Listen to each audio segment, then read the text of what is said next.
Sempena ulang tahun ke-100 Piala Malaysia, kita akan terus menjejak legenda-legenda yang dilahirkan sepanjang saingan piala berprestij ini.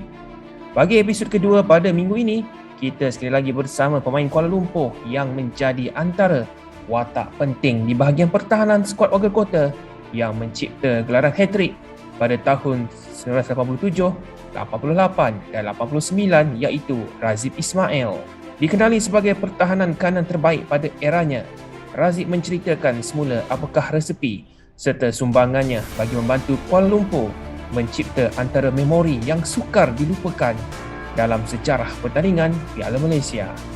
Okey, saya imbas masa saya dulu zaman sekolah lah. Dulu kalau kita nak tengok bola, saya cakap final je. Kebetulan tahun 1978 ingat saya tengok final Singapura lawan dengan Selangor. Saya tengok game tu, saya kata satu hari nanti saya nak main dalam final tu. Saya cakap, saya satu hari nanti saya nak main dalam final ni. Alhamdulillah lah, cita-cita saya tercapai lah. Nak menang satu pun saya rasa susah. Yang tiga apa lagi kan memang kita tak termimpi lah. Kan nak masuk final the next season tu sebab dia satu perjalanan yang sukar sebenarnya. Dan kita pun tak jangka yang kita boleh masuk final masa 87 sebab halangan-halangan kami di waktu memang saya kata kuat. Jadi 88 dan 89 saya kata memang betul-betul kebangkitan pasukan Kuala Lumpur. Saya tengok dari situ memang tak ada impian langsung. Tapi bila kita dah masuk dalam final tu kita rasa sikit yakin lah. Tambah pula pasukan Kedah, kita akan jumpa dia orang lagi yang kali yang kedua dan kali ketiga. Memang saya rasa memang Kedah akan cuba untuk membalas dendam lah. Tapi pada saya memang tak ada orang jangka. Kita pun tak jangka yang kita akan pasukan Kuala Lumpur akan main masuk final untuk 3 kali berturut-turut dan menjadi juara pula.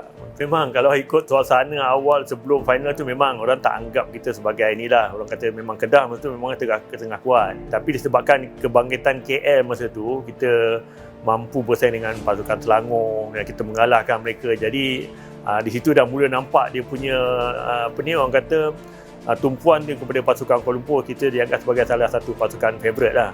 So pada saya pun tak jangka yang kita akan menjadi pasukan favourite sebab memang tumpuan kita untuk bermain dalam final kan. Ini mungkin dari segi peminat ataupun dalam media mereka cuba provokasi antara biasalah final kan, nak menjadikan lebih menarik.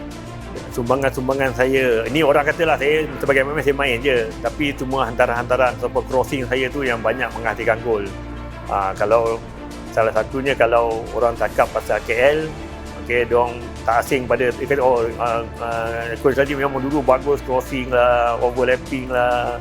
Itu antara diorang ingat tentang saya lah. Saya terlibat dengan build up tu.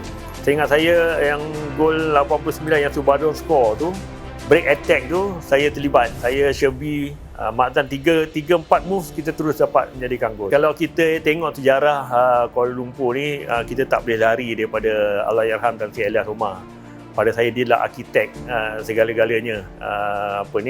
Sejak dia memegang tampuk pembinaan Kuala Lumpur sebagai presiden, dia telah memberikan bermacam-macam idea terhadap pasukan untuk memperbaiki prestasi pasukan dan sebagainya. Dia lah pada saya, kalau kita kata Kuala Lumpur, kita tak boleh pisahkan nama dia dengan Kuala Lumpur.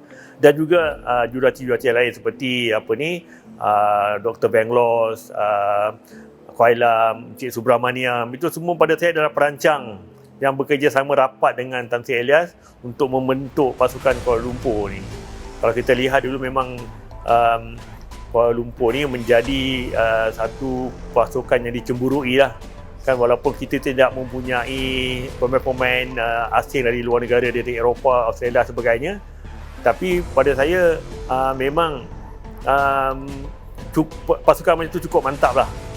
Dengan pemain-pemain yang maksud saya Tan Sri bawa daripada luar Kuala Lumpur, seperti Mano Yaakob dari Kelantan, Saidin Osman dari Perlis dan sebagainya lah kan. Kami dulu pasukan KL ni memang antara pemain memang kami rapat macam adik-beradik dan macam keluarga. Kemana pergi pun kita pergi bersama-sama sebagai satu tim. Jadi nampak kita punya hubungan di luar tu dan dibawa ke dalam padang tu menjadikan lebih mantap.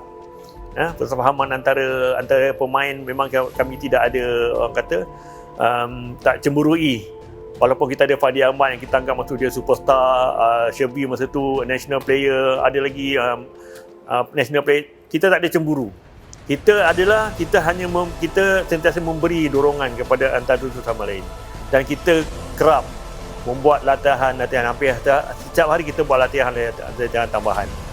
Bila habis trainingnya, kita continue dengan kita punya training lain lagi yang kita buat. Tarikan dia, aura dia memang tinggi. Memang saya rasa macam saya kata tadi dah, tidak boleh dipisahkan lah. Dia macam ibu segala pingat lah. Boleh dalam liga kita ni, Piala Malaysia ni ibu pada segala piala lah. Kalau you menang sekali pun dia rasa puas hati lah. Pada pegang piala ni angkat, rasa puas hati lah. Apalagi nak main final. Tapi bila kata Piala Malaysia tu memang semua orang tunggu-tunggu. Sebab tu kalau kita tengok peminat-peminat kita memang tunggu bila Piala Malaysia. Tak sabar nak tengok Piala Malaysia ni. Dia punya kegemilangan dia tu memang sentiasa ada je.